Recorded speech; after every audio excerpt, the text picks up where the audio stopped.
Yes sir, yes sir, but sir थोडं Yes. मागे, थोडं मागे होतं ना. हा बस ठीक आहे sir. Okay. Okay sir. Is it fine? Yes sir, fine. Okay, good. वनबट्टे sir, please proceed. Okay. May I start, sir? Yes sir, yes. वनबट्टे sir. Good morning. Good morning, all of you, sir. Good morning, Dr. Rajiv Chikte, sir. I am very grateful and very fortunate that I am here to introduce Dr. Rajiv Chikte, sir, Professor Rajiv Chikte, sir. I am here to introduce and welcome Dr. Rajiv Chikte. I want to share few words about Dr. Chikte, sir. He is an ex-head department of chemistry and postgraduate and research center, MES Abasaheb Garware College, Pune. His education has completed BSc in 91, first class with distinction from Pune University.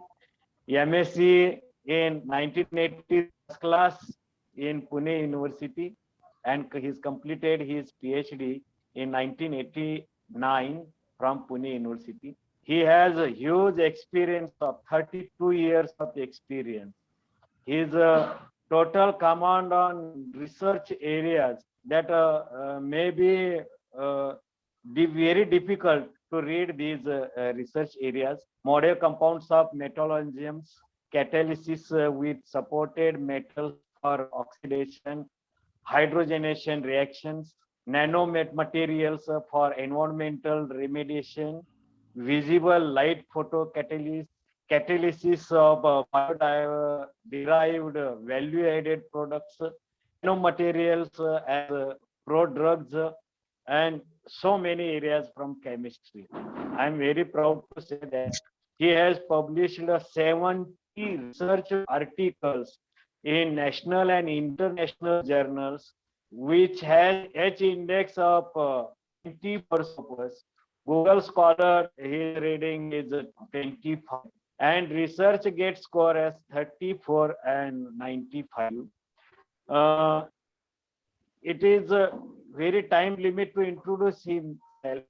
He has a UGC National Fellowship for his PhD. Then Liverhome Commonwealth Postdoctoral Fellowship he has got for University of Hull, England. Young Scientist Award he received from Indian Council of Chemists. From South Korea, he awarded Rainbow International Research Institute of Chemistry. He is a member of studies chemistry from University of Pune and Bharati Vidyapeeth Pune. He is a fellow of Maharashtra Academy Sciences. He is executive member of Maharashtra Academy Sciences. He invited talks to deliver talks at and international conferences. He is reviewer of international journal of ACS, RCS, and elsewhere. He is the king of research projects. He has completed 5 research projects funded by DST, CSIR, UGC. Main research projects of his model compounds of metalloproteins. Second is catalyst oxidation reactions of clay supported catalysts. Nanomaterial catalysts for degradation of organic pollutants. Fourth is ferrite-based thin films as gas sensors, and fifth is semiconductor-based photocatalysts for cycloaddition reactions. He completed his research with collaboration with NCL, CMET, ARI, DIAT, IRSHA, ICT Mumbai, KRICT South Korea, AIST Japan. He guided 11 under his valuable guidance. 11 students have completed and 41 complete their research work. I feel grateful and fortunate I got the opportunity to introduce Dr. Raj Chikte on behalf of Economics and PSC Garge Maharaj College and the UDP participants. Welcome Dr. Rajesh sir. Kindly to he, I think, is the king of research. He is the perfect person to deliver research and articles, publish your articles, UGC recognized journals, and he has huge experience. I welcome by heart Dr. Rajesh Chikte sir and request you to start your daily lecture. Please request Rajesh Chikte. Welcome and please start your speech. Over to Dr. Chikte. Yeah. Am I audible? Yes, sir. Yes, sir. Okay. Good morning to all. This is Rajiv Chikate from Abasaheb Garavare College, Pune. First of all, I would like to thank the principal and the coordinator of the college for giving me an opportunity to interact with you on some of the fascinating areas of research. Moreover, this particular college has organized a very good faculty development program, I must say that. Research methodology and data analysis. In this contemporary world, this approach is absolutely essential, particularly for the teachers from different disciplines. Up till now, the scenario was that a college teacher is only meant for teaching, or the primary job of a teacher in college is to teach and then go for some other extracurricular activities organized by the department or the college, participate in that. And to some extent, the research areas were not that recognized or maybe neglected for some reason. But since the advent of the technological developments in the field of science and technology, this particular interest with the faculty from the college has groomed their thoughts in such a way that they have started seriously thinking about what is research? How do I carry out a research at my college level? Before I begin my presentation, let me clarify one thing, and I'm really proud to say that, dear participants, I'm also a faculty from the college. I'm not associated with any university or any research institute for that matter. But the interest which a college teacher can develop or has developed is definitely going to be something which I'm going to present today. So you may think that a faculty from your own community is giving his own experience in the field of research may be pertinent to my subject, but I will try to make it generalized. But how the research work has to be evaluated. There are many parameters through which the research work or a contribution from a faculty or a researcher can be evaluated. And therefore, the most important criteria for any researcher to get the recognition is through his publications. Now, when it comes to the publication part or a research paper which is published or publishable, only criteria for assessment of a contribution from a teacher or a researcher is going to be definitely a Scopus-based research criteria to evaluate how a teacher or a researcher has performed or is performing in his own domain. So when Wagmode ma'am requested me that I should go for a Scopus-based presentation, I thought, what should I give it to my participant fellows from the college? So I've tried to rationalize the things in a simplest possible manner without going into the technical details of the research. Let me tell you, this particular presentation which I have prepared is based on the Scopus only. Of course, there are some other publishers, other websites like Google Scholar, like Web of Science or Claveriat. They also give you similar kind of representation for the recognition of your research work.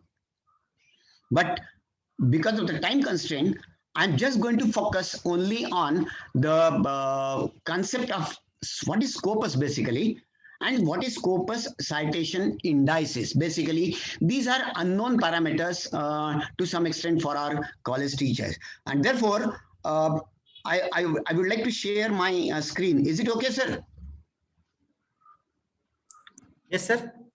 Am I share my screen now? Yes, sir. Yes, sir. Please share, sir. Yes, it is visible, sir. Is it visible? Yes, sir. Yes. Okay, so basically what I'm going to talk about today is what is Scopus citation indices.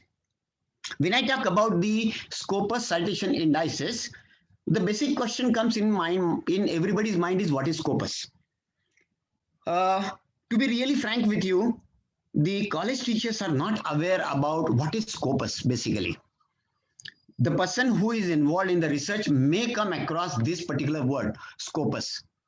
But majority, wherever I interact with the college teachers, particularly, this Scopus word is little bit scaring for them. Let me tell you very frankly. And therefore, what I thought in my mind is I will just give some glimpses about what is Scopus actually. And try to remove some kind of a fear in their mind that what are these Scopus index journals, how this particular Scopus index journal gives you the output in terms of your recognition or a contribution in the form of publications which you go for your research work. So basically, what is a Scopus? Let me tell you, Scopus is a bibliographic database. Now, when I say it is a bibliographic database, it means that under this particular banner of Scopus, whatever research papers are published, whatever books are published, whatever monographs are published, they are compiled under this word that is known as Scopus. Another thing is, this particular Scopus gives you a most important feature, that is abstract of your research work, which is free for you. So when you go to the Scopus, you don't get a full research article or a full book, but you can get the glimpses of that research paper in the form of abstract, which is freely available to you.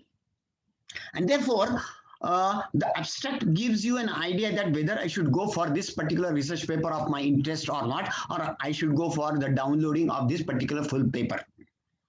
Another criteria which Scopus is basically responsible for a researcher is it gives you citations. Now, when I say citations, it means that suppose if I publish a research paper, how many people are reading that paper? Number one, that is the citation or readable citations, or how many people are citing this particular research paper in their research journal or in their research paper to be published in the research journal. So that citation, say for example, if I get 5 citations, it means that these 5 citations represent that in different 5 research paper, my work is cited, or the recognition is in the form of that number, which is known as 5. Now, this Scopus is basically owned by the Elsevier Publishing Company. And as I told you earlier, this is not free. For example, if you want to download a research paper from Scopus or from Elsevier, you need to have a subscription. But the abstracts and the citations, they are free. And therefore, the journals which come under the Scopus, which an Elsevier is publishing, these journals or research papers, you need to have a subscription. Moreover, this Scopus also incorporates the patent. Now, patents are something which are more relevant to the science field, and therefore, I will not go into the details of what kinds of patents are actually incorporated in the Scopus or not, but it also gives you a database for the patents in the different disciplines. So what are the features of Scopus? What it covers basically? You will be surprised that there are 22,000 titles, or these are the titles of the journals. Let me tell you, 22,000 titles of different disciplines, including arts, commerce, science, technology, medicine, any discipline in the form of academics. You will get around about 22,000 journals from this particular Scopus. Mind you, the Scopus also covers different publishers who are publishing the journals. There are around about 5,000 publishers. Those are indexed under Scopus. That means if you publish a paper in American Chemical Society or Royal Society of Chemistry or John Wiley, it is indexed under Scopus. Moreover, there are 20,000 journals which are peer reviewed. Another concept which I would like to highlight over here is, what do you mean by peer-reviewed journals? Peer-reviewed journals are those journals, for example, if you submit a research paper to a particular journal, there are two approaches where the journal will accept your paper or not. There are certain journals which publish the research papers which are reviewed by the editorial board members. Let me tell you, when you have a journal, there is an editorial board member, or members are there for editorial board. So they review your research paper, and then that particular journal publishes the paper in the form of accepted form. The second approach is, once you submit your research paper, that is sent outside this editorial board members to experts in the different fields are related to the research paper. You have either 2 or 3 peer reviews which are received from the journal or the experts which are contributing for the assessment of your research work. And therefore, they give the opinion about your research work. That is what it is mean by peer reviewed journals. Mind you, top rank research journals are having either 2 reviewers or more than 2 reviewers. In fact, in one of my research paper, there were 6 reviewers who have reviewed my research paper and given their comments. So this is not only related to the science, but this is also related to the medical field, technical field, and social science disciplines. Let me give more emphasis on that. There is a misconception in the faculty that there are no peer-reviewed journals in social sciences disciplines. Mind you, there are peer-reviewed journals under Scopus in social science disciplines. So what is basically the Scopus? Over the year, Scopus has become very famous for its quality. Mind you, the word quality and standard. What does it mean? When a reviewer is giving you the comments on your research paper, there are 3 possibilities. The first possibility is your paper is directly, or research work is directly accepted based on the quality of the work or the standard of the work. And of course, it is related to the journal. Second possibility is your research paper needs modification, or there are certain suggestions to improve the quality as per the standard of the journal so that it becomes acceptable. So there are 2 different types of approaches. There is a major revision, there is a minor revision for your research work or the paper. And obviously the last is your paper is rejected. Mind you, standard journals have a rejection data corresponding to around about 70% rejections of the total number of papers which are submitted to journal. For example, if there are 100 papers which are submitted in a particular month, almost 70 papers are rejected based on its quality and of course related to the standard of that journal. Of course, this is also a reflection of the quality, because not only the quality of the research paper is important, but it is also the standard of that particular journal, which gives you a kind of impression that your work is not up to that particular standard, or your work is to that particular standard that your paper is accepted.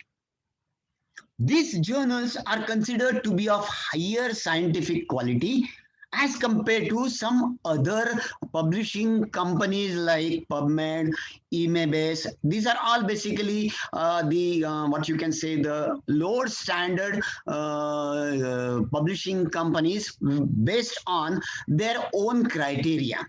But amongst the scientific fraternity, the Scopus is considered to be among the best, which is in line with the Web of Science as well.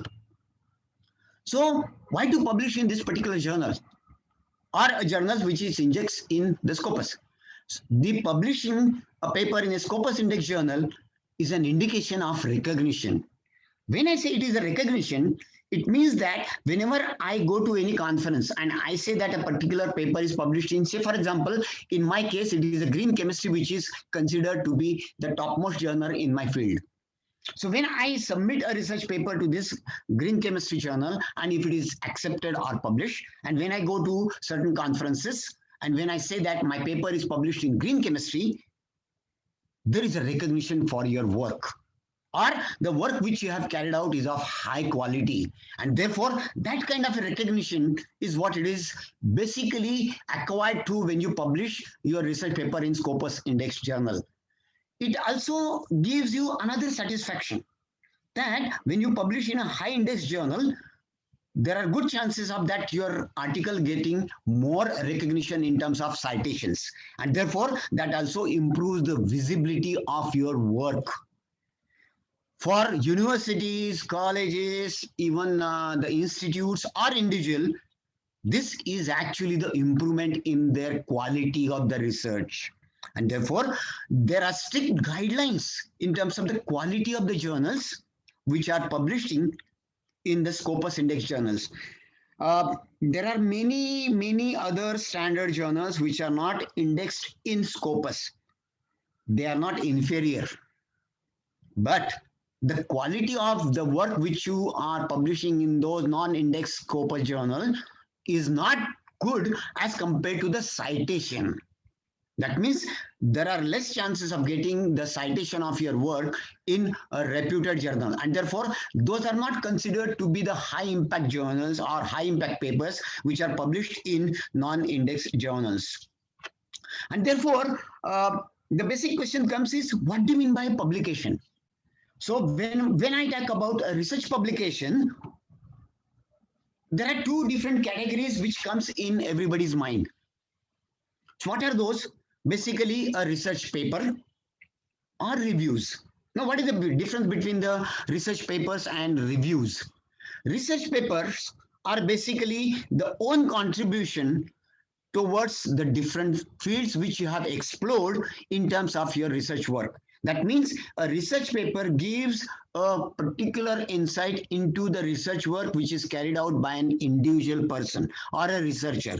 So you basically carry out some research work, and that research work is published in the form of research paper. Whereas in case of reviews, this is basically collection of the data or collection of the research papers which are published in the different disciplines or different sub-disciplines or different themes particularly.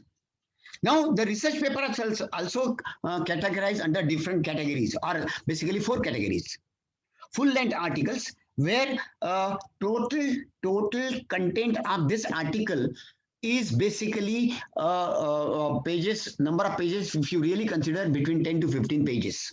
Depends on the quality of the work and the length of your paper. So research article is a full-length article, is normally it is considered as, which incorporates each and every detail of your research work. The second category is communication. Mind you, this communication criteria for research paper is basically when you come across a novel idea or a novel work, or it requires immediate recognition in that particular field, you submit that as a short summary of your research work. Now, this short summary of research work should be novel. It should not be routine. Then and then that particular contribution is considered as a research communication. Mind you, there are certain journals which are totally devoted to the communications only, like chemical communication in one such journal in my field, where only the novel work which is carried out by a researcher is recognized through their contribution.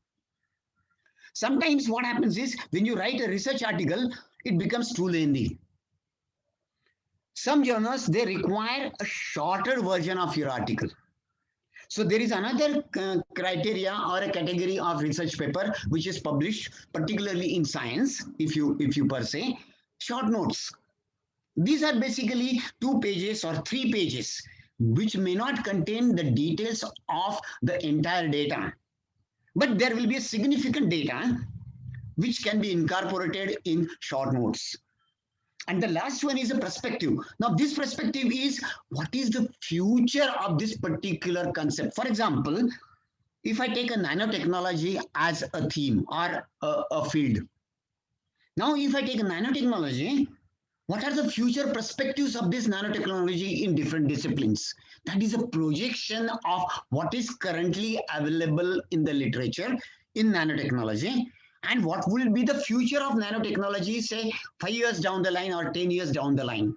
So that projection gives an idea about the budding researchers where they need to focus their research work. In fact, this perspective basically gives you an idea that what should be the future dimensions of your research or future ideas of your research work. Now, when you come to the other category of research paper, that is reviews, again, it comes into the 2 categories. There is a database.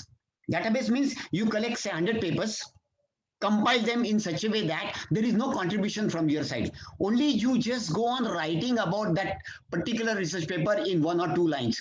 Compile those 100 papers with 1 or 2 lines each for each paper, and then just write it down in the form of a database. So you get a review based on the data, where a researcher's contribution is not involved. Whereas in these thematic issues or reviews, where besides the data, you give your insight into that particular research paper, give some input in terms of how this particular research paper is useful or not. So that insight gives you an idea to the researchers that how one should carry out the research work based on the theme of a particular research contribution. And therefore, when you say the research papers which you want to publish, there are different publishing companies which comes in one fraternity, like SJR, Science Journal Ranking, publishing in ISI, International Standard Institute, Scopus Index Journal, Clarivate, Web of Science, Google Scholar. So these are all basically the databases where one can think about how to publish a research paper. Based on the quality of your work, you can choose one of them to publish your research paper. Now, basically coming to only focus, because this focus of my presentation is on Scopus. So what is a Scopus Index Journal? That's many times the researcher or a teacher from a particular college thinks that why I should go for a Scopus Index Journal. Basically, a Scopus Index Journal is owned by the Elsevier, and actually it's an abstract and citation database, which is launched in 2004 to improve the institutions and professionals' progress in academic research. When I say it is institutions, the institutional database also is covered in the Scopus. For example, I'm from Garware College. So what is my college contribution in the Scopus Index Journal? That is also categorized. Now, when I say it is the institution, it is not reflected in terms of the subject. It could be chemistry, physics, botany, zoology, any discipline from your college which is publishing a research paper in Scopus Index Journal is added into the database of your institution in terms of Scopus. Obviously, an individual is also listed in this particular Scopus. So you get not only the institutional profile in terms of Scopus, but also in terms of the professional person or the researcher, and that gives you an input in terms of how the progress of a particular institution is taking place over a period of time, or the individual performance over a period of time. As I mentioned earlier, this is the best abstraction and citation database for peer-reviewed journal. Remember this word, very, very important. In my opinion, peer-reviewed journals are the best one, which gives you an insight into whether your work is quality work or not. Many times the researchers get distracted, discouraged when they receive a particular notification from a peer-reviewed journal that your work is rejected. Mind you, I take it in a positive way. When your work is rejected, they give you the justification why this particular research work is rejected. My opinion to this particular concept is, when you get an opinion, this gives you an idea that what I need to improve upon. So you should take it in a positive way and try to improve the quality of your work by incorporating the suggestions which are given by the reviewer. So that whenever you submit to another peer-reviewed journal, you are going to face less hurdles in terms of its acceptance. Just to give you an idea how this peer-reviewed concept is important. One of my research paper got rejected 7 times. 7 times when I submitted to a particular Scopus Index journal, or journals rather.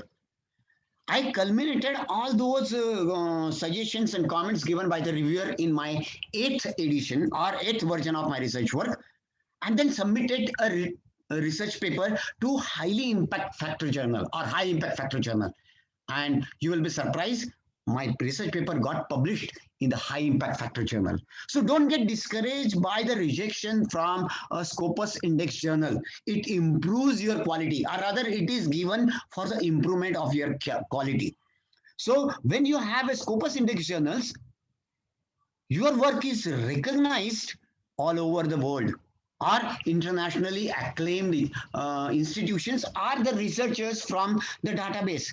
Mind you, Scopus has a database of 70 million researchers all over the world. I'm talking about the 70 million researchers, not only to science, not only to chemistry, but it is in all the disciplines, wherever the research work is carried out, wherever the research work is published, wherever a contribution is recognized in Scopus Index journal. And therefore, it means that your work can be listed or cited for Scopus when you submit and your paper is accepted in the Scopus Index journal. Another criteria many times a teacher is not aware about is what is impact factor of a journal. I'm sure you must have gone through the UGC guidelines where the self-appraisal or the appraisal of your research work has to be noted in terms of certain parameters. One such parameter where the research work is going to be recognized or recognized by the peers in your respective field is the research work which is published in an impact factor journal. So what is impact factor? Impact factor is a measure of the frequency with which the average article being cited in a particular period. Mind you, the impact factor of a particular journal is for a period of 2 years. Usually, in some journals, you will find that every year they have an impact factor. But on an average, 2-year period is considered to be significant to give you the insight that how this particular journal is performing in terms of its quality and standard of the journal. Now, the question comes is how this impact factor of the journal is calculated. So I've taken a very simple example. I have taken this impact factor is, say, A is the number of times articles published in 2 consecutive years. For example, suppose if I'm talking about a journal. So the number of articles which are published over a period of 2 years is counted. Say, for example, it is 100. And second, that is the total number of citable items. Now, out of 100 articles which are published over a period of time, may not all the 100 articles are cited by the peers in their respective field. But there could be, say, 50. That means that 50 research articles have got recognition or citable items, which we normally call, whereas the 50 research items are published in that particular journals which are not citable. And therefore, to calculate the impact factor, I have made a very simple formula: citations of that particular journal in 2 consecutive years. That means out of 100 research articles which are published, this could be 50. And the total number of papers which are published. So for example, in this case, it is 100. So 50 divided by 100 is 0.2 is the impact factor of that particular journal. I've taken a very simple example of one of the most and prestigious journal which is world over recognized. In fact, the Nature is one such journal which is published by Nature Scientific Company. They publishes more than innovative research in their particular field. Nature means it covers everything.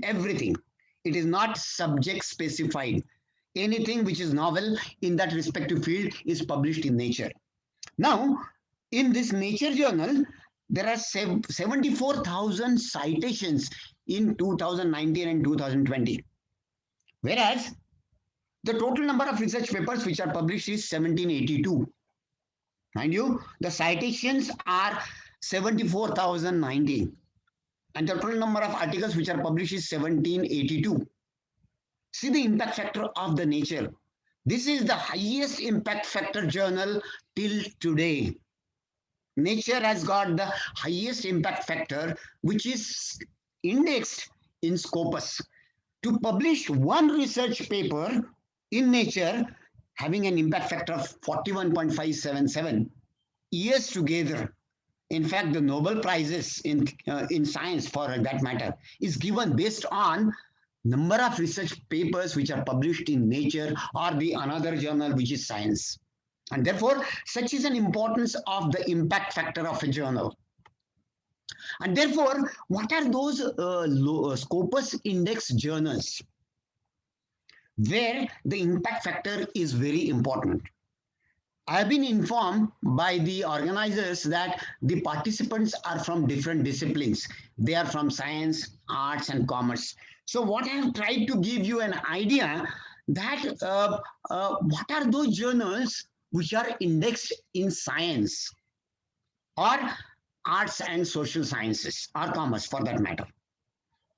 Remember, I have taken subject-wise. Of course, I cannot, this list is endless, but I have just taken simple examples from different disciplines like chemistry, physics, microbiology, that is from science. And you can find that in chemistry, the impact factor of Journal of American Chemical Society is 15. Whereas green chemistry, where I published 2 research papers, that is 10.187. Similarly, for physics, you will find that I have taken only 2 examples from the physics discipline. There could be many more such journals which will have very high impact factor.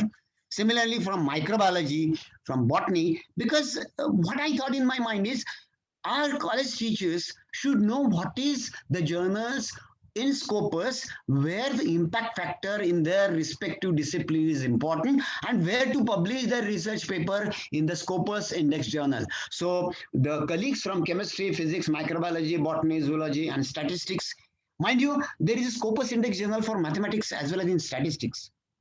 This is the beauty of Scopus. So each and every discipline from the science is covered under Scopus, and there are different journals which are basically catering the need of the researchers. I have just given you only 2 examples of each discipline where the research papers can be published. In fact, just to give you an idea, the American Chemical Society publishes more than 100 research journals. Royal Society of Chemistry publishes more than 75 research journals, and so forth and so on. So you can find the journals which are specifically for a particular discipline. Coming back to the journals which are Scopus index in social science and arts. Remember, we have a misconception in our mind that only the science journals are indexed under Scopus. No, my dear colleagues, this is the list which I have taken from the literature. You can find that the subjects like psychology, philosophy, history, geography, English, and there are many more. Mind you, These are all journals which I have taken from different disciplines, which are Scopus index having an impact factor.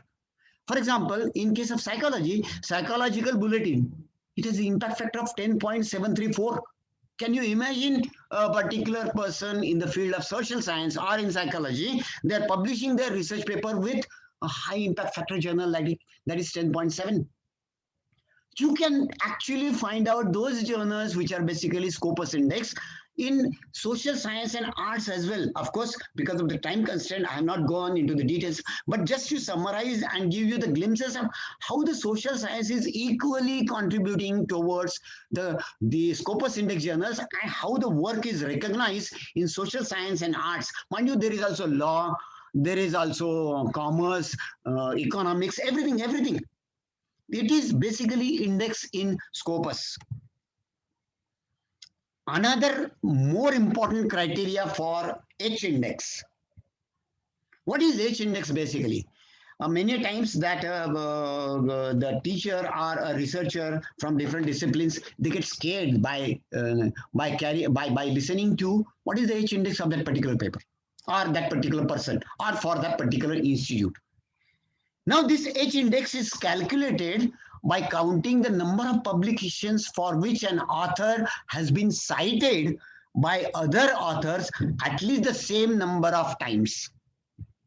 Remember these words which I have highlighted. Counting the number of publications by an author and cited by other authors by the same number of times. I have taken a very simple example. It's a mathematical. This is not an H index for any individual, please note, or for any institution. For example, an author has published, say, 8 research papers. I have taken article number 1, 2, 3, 4, 5, 6, and 7, and 8. And these are citations for individual article which he has received over a period of time, like 30, 33, 20, and all those things. Now, how to calculate H index? The H index is basically where you get this article, 6 articles which are cited at least 6 times. This number should match. Let me repeat. This number on column 1 and column 2, that is article, number of article and number of citation should match. That means it signifies that there are 6 articles from that author which are cited 6 or more than 6 times. And therefore, the H index of that particular author is 6. Now, this H index is not only for individual person or a researcher. You can actually go for the H index of different institutions. For example, if I want to calculate the H index of my college, Apasaheb Garware College, I should list all those articles along with the citations. And then where this number counts in terms of where the number of articles and number of citations they match, that is exactly the H index of your institution, which you can calculate manually. Just to give you simple idea, I have taken my own example. This is my profile on Scopus. What is that Scopile or what is that profile on the Scopus? My name of my college or the institution, Apasaheb Garware College. That means this data is from Chikate Rajiv Chandrakant, who is from Apasaheb Garware College. So you have the details of an individual with its affiliation to any academic or research institution. Now, on the left-hand side, you will find by documents by an author. That means my contribution, which is listed in the Scopus Index Journal, or number of research papers which are included in the Scopus Index Journal is 65. So my 65 research articles are published in Scopus Index Journal. 65. This second column gives you the number of citations which I have received. That is 2588. Mind you, these are the citations which I have received for my 65 documents. And when you list the citations for individual research article in the column wise and row wise, my H index comes out to be 24. What does it mean? It means that my research article or 24 research articles are cited for 24 or more than 24 times. Out of 65, my 24 research articles are cited by 24 times or more than 24 times. You also get a graph over here from the Scopus. Sorry. What is this? These are number of publications in the respective year. Okay. And these are citations in that particular year. Now you can find that in 2021, I have received 235 citations in 1 year. So you get the citations over a period of time. This is what you can get from this particular graph to calculate your H index. Number of papers in that particular year. 1991 or 1993 onwards, it has started for my research career. So all those research papers which are actually published in that respective year with their citations. So you can get an idea that how a particular researcher is progressing. Another database which is equally important is Google Scholar data. Now you can also see that the similar type of information one can gather. In Google Scholar data, I have 72 research papers, whereas in Scopus, it is 65. What does it mean? It means that some of the journals where I have published my research paper, they are not indexed in Scopus, but they are indexed in Google Scholar. And therefore, the difference of 6 research papers which I have published in my earlier career, those are not indexed in Scopus. I published maybe 6 research papers which are not indexed in Scopus, but they are a part of my Google Scholar, and therefore my H index is 25. You can see the difference in terms of the H index which is there for the Scopus and the H index which is there for the Google. It is just a difference of 1. That means this database also gives you an idea that how the performance of a particular researcher is giving the output in terms of the number of years which he has spent in the research work. Mind you, the H index is a measure of your contribution or a recognition. At the gross level, H index 20 or more than 20 is considered to be good. Let me repeat. The H index, which is 20 or more than 20, is considered to be good.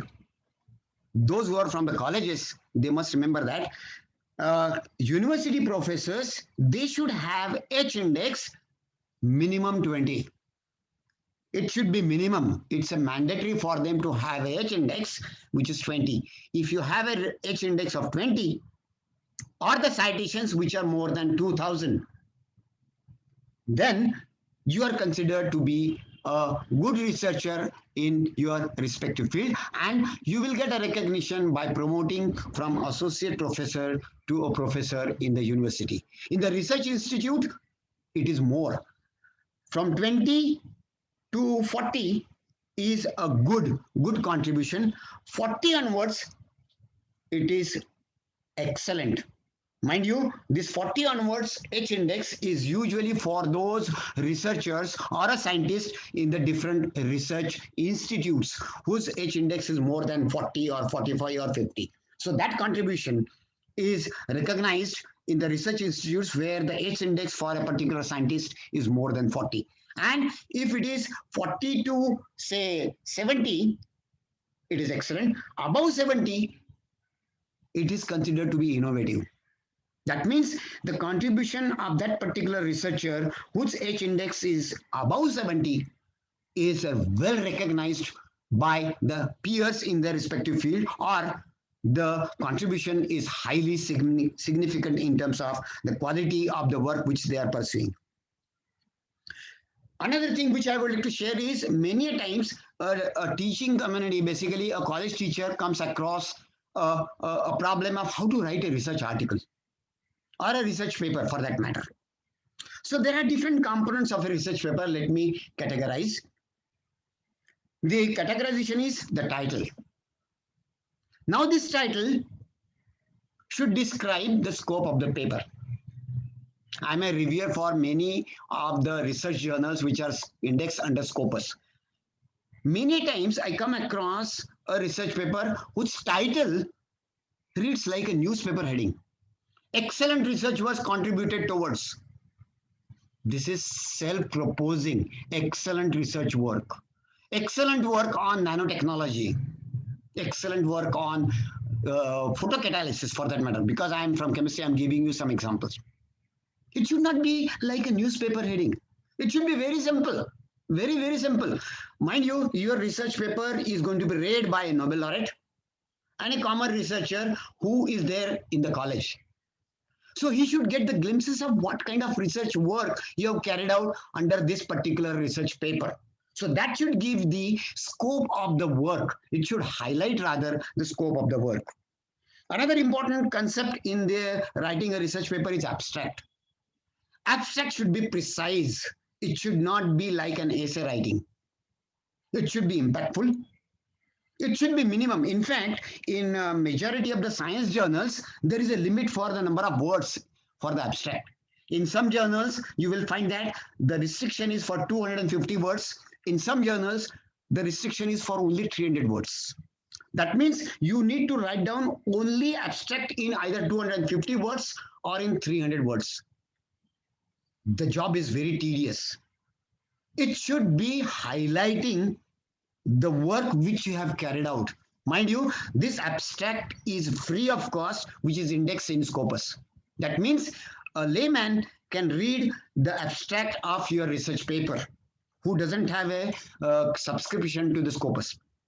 But if a layman is going to read your abstract, it should give you precise idea that what is the research paper about. Then and then that particular reader will be curious to go for a full-length article. So it's basically a skill to write an abstract. It should be understandable to a common man or a common reader who are not to some extent familiar with your results or with your topic rather for that matter. In science discipline, mainly the research work in the form of abstract has to be incorporated with little bit of results. No conclusion, no experimental work. It should only highlight the concept and the data in the form of the results, and that should be incorporated in the abstract. Another important part, in fact, the majority of the research papers are rejected based on the introduction. Remember, the data is already there with you, which you have already got it from some instrument or by carrying on certain set of experiments. But the introduction to the research work. So, article good. But if you cite only 30 research papers which are relevant, that makes an impact. And finally, the objectives and the novelty. Many a times we forget this point number 4 and 5. I need to define what are the objectives of my research work and what is the novelty. Novelty in terms of how it is going to add to the existing knowledge. And these 5 points, if you take care, I'm sure you can write a good introduction. And this introduction is what you call as a reflection of what the results you have got in your subsequent component of your research paper. So the introduction is a heart of your research paper. That has to be explicit, that should be focused, and it should be relevant. And then the reviewer or a researcher, they go for reading about your research paper. The fourth component is your experimental. It should have a hypothesis. And basically experimental means it is a data survey in social science or the database, or in terms of chemistry or in the science field, it should be the measurements which you have carried out for some purpose. That has to be incorporated in the experimental part. Mind you, many times the database which you have used for this particular experimental part has to be supplemented with the details of some instruments if you have used in your measurement. Finally, the results part. This is basically a data analysis and interpretation. The results should be only and only focused on your own results. It should not incorporate the results from other researchers. Of course, the result which you analyze should be properly interpreted in terms of the statistical significant test, particularly as the previous speaker has given some insight into that. That has to be incorporated. That gives you significance of your results. These research findings are credible to your research article. In fact, the another part of your particular research article is your results. So besides your introduction, the results should be credible, reproducible. You can reproduce, you should be able to, or the data which you are putting in the results should be reproduced in some other laboratory or at some other place. Then and then the authenticity of your result can be validated. Otherwise, hypothetical results have no relevance in this particular research field where the results are not authenticated. Many a times, the authors, they use present tense while describing the results. Mind you, these results you have already obtained. So logically, you need to care for a little bit of language. Your results and its interpretation should be always in the past tense when you describe your results. I have commented many times in the research papers when it comes for the reviewing that the authors have forgotten to use a basic idea of representing the results in the past tense. This is not a present tense. You are not carrying out right now. It has been already carried out and you are giving the results based on what data you have generated. So it has to be always in the past tense. The discussion should not have the results. Here you can compare your results with already existing literature and try to correlate how this particular results are more impactful than already existing results or the data. This gives you an understanding or insight that how this work is important and why this work is so significant in terms of the publication. So it's a kind of a justification you need to give in discussion that why this work is so significant. Finally, the conclusion. The conclusion should not be the data. It should not be experimental part. It should not be results. It should not be discussion. It should be summarization. It should not be statistical. It should be a conclusive with the objectives which you have outlined in your introduction part. So whatever conclusions you are going to draw from the data or for interpretation or from discussion has to be only highlighted in the conclusion part. There should not be any data as such in the conclusion part.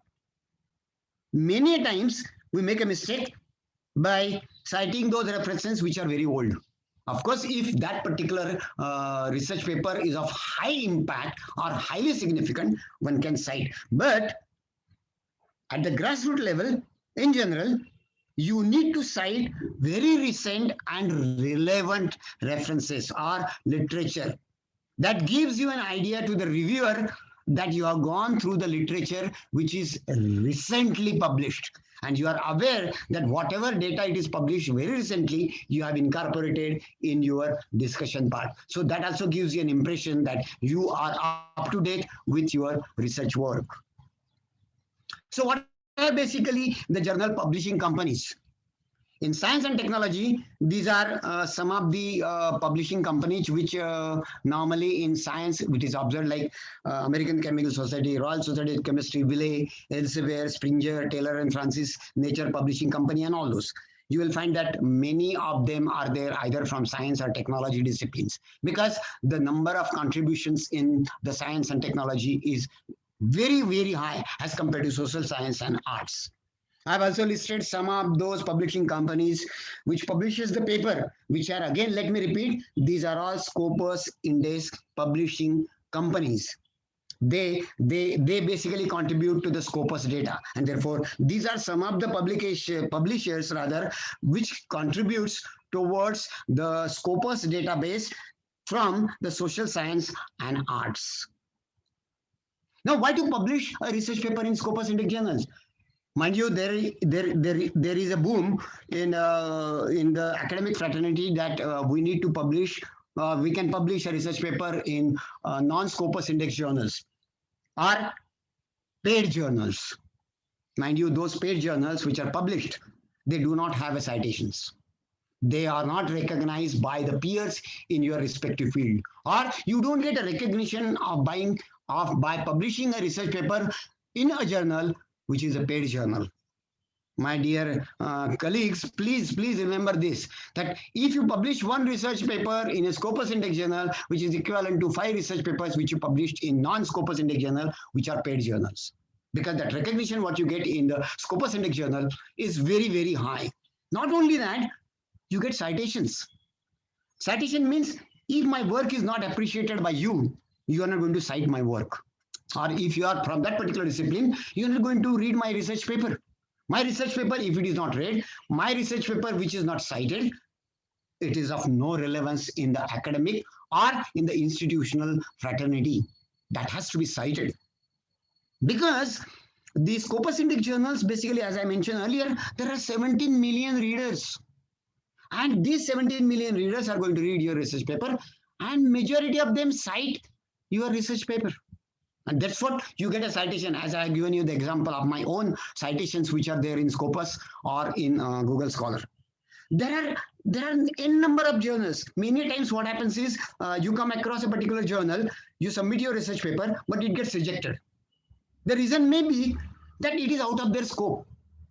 Or you think that it is in their scope and therefore you have submitted your research paper for that particular journal. But it is the editor which decides that whether your research work is within the scope of that particular journal or not. But if you get a rejection from the editor, it does not mean that your work is not important or significant. You can submit the same paper to other journals from the Scopus Index journals. That means there is a wider scope for you to go for your research contribution, which is authentic, reliable, and most important, great quality. Not only that, it gives you a work which is published in the journal, a caliber of a research worker or the author or the researcher. So what kind of a caliber you possess by your H index, by your citations and all those things. So that the contribution in the form of H index or say citations giving you a reputation and popularity within your specific field or in your domain, whatever. So you are recognized not by, say, for example, in my case, I'm not recognized by Rajiv Chikade. I'm recognized by my H index or my citations. So that kind of reputation is gained indirectly by an author when he presents his research work in the scientific fraternity. And therefore, finally coming to the end of my talk, I just want to quote Marcus Aurelius, a Roman emperor. Based on the quality, nothing has such power to broaden the minds as readability of investigation. Investigating systematically, mind the word systematically, and truly, that all comes under the observation in life. Two important words, systematically and truly. So when I say it is systematically, that means you have planned your research work in a systematic manner. Truly means how honestly you are presenting your data. So honesty is what it is reflected in terms of the observation of the life. And therefore, the final quote, research is a continuous process. Mind you, it's a continuous process. One should enjoy. And don't expect, many times my fellow colleagues, they expect rewards. But to me, recognition and satisfaction is the best award which one can think about. Great. With this, I end my presentation and thank you for your patient listening. And if there are any questions, I'm ready to share with you. Thank you, sir. Okay. Thank you. Thank you. A party curious or want to ask a question? Now this forum is open for you. Please. Yes, Karun Shankar. Yes, please. Karuna Shankar. Yes, please. Hello. Yes, unmute yourself. Yeah. Thank you so much. Thank you so much, sir. You have very good job and done your good job on the presentation of citation and Google Scholar and all the things. But I have one question, sir. Hello. Yes, I'm listening. Repeat. Okay, sir, I have one Please, question please. regarding payment journal. So many Page journals journal. listed as so many journals published by elsewhere, strangers, and these are journals under the Scopus, but many journals charge processing fees and charge high level of processing fees in terms of dollars as well as in terms of rupee. Then according to you, there is no importance of any journal which is published in paid journal. Then I want to again please explain on these things, your Yeah. idea, Okay, please. okay. The point which I have raised over there, that paid journals. The paid journal Yes, from Elsevier. Now they have started. In fact, in majority of the publishing company, you will find that there are at least 2-3 journals which are paid journals, and their processing fee is very high. Of course, the scientists or the researchers who are capable of paying that much fee, they can submit. But these are all Scopus index journals, mind you, my dear. These are all Okay. Scopus index. These are quality journals. They don't compromise on the quality. I will give you a very simple example. Suppose if I want to publish a paper, a research paper in a journal which is published from, say, Ghaziabad, they are charging some 2,000 rupees. I have come across many times. Yeah. So that particular journal which is published from Ghaziabad or Lucknow for that matter is not indexed in Scopus. Second thing, when you submit a research paper, they say that within 7 days your paper will be published, right? But within 7 days it is not possible. Where there is a quality, there is proper assessment.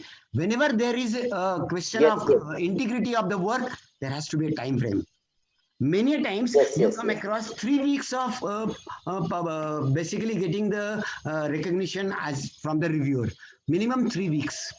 But those journals which are published by American Chemical Society, Royal Society of Chemistry, or even elsewhere, they are paid journals. But they don't compromise on the quality. Because I'm paying that much amount, they will not accept your work. Yes, I agree. They will not accept your work.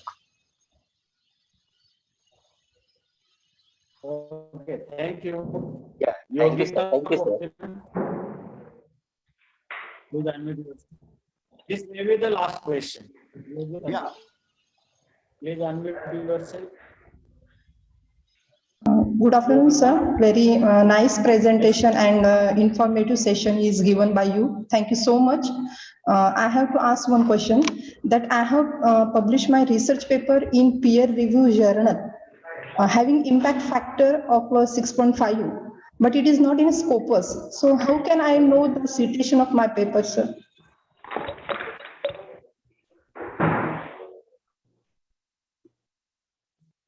Sir, you are unmute, sir. Please unmute, sir. Sir, please unmute. Raju, sir. Is it okay now? Raju, sir, please Yes, sir. unmute Yes, yourself. sir.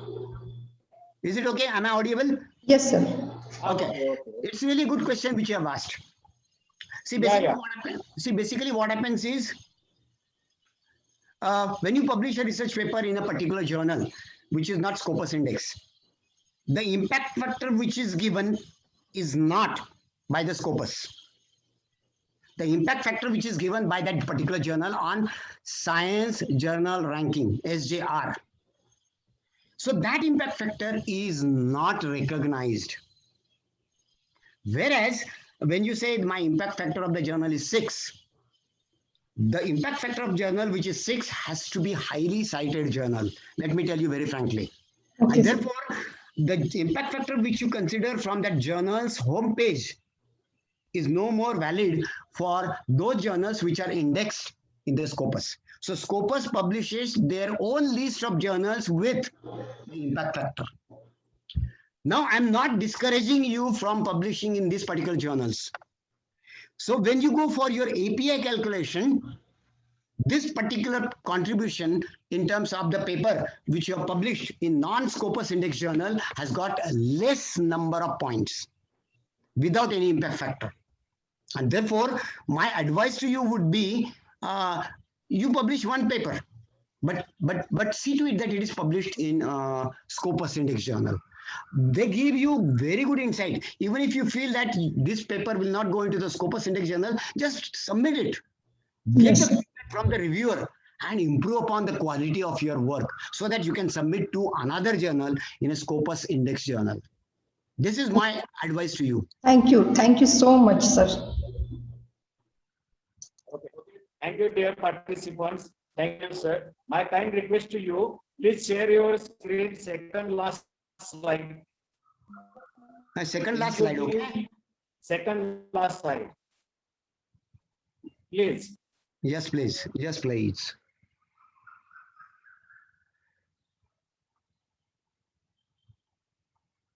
Which one? This one? Hello?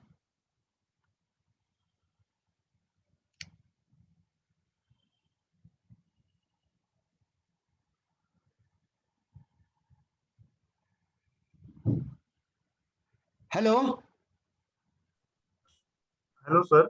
Hi. Please share your PPT, whole PPT to our coordinator. We will Yeah. I'm going to share it. Don't worry. Don't worry. share it on WhatsApp group, dear participants. So now time is over. Next resource person is waiting for. Thank you very much. Thank you for patient listening and giving an opportunity to highlight on the Scopus. Thank you. Yes, thank you, Chitaki sir. Thank you for your valuable information. So next, I would like to request our Professor Rohini Sheke ma'am to introduce next resource person. Good afternoon, everyone. I am Dr. Rohini Sheke, Assistant Professor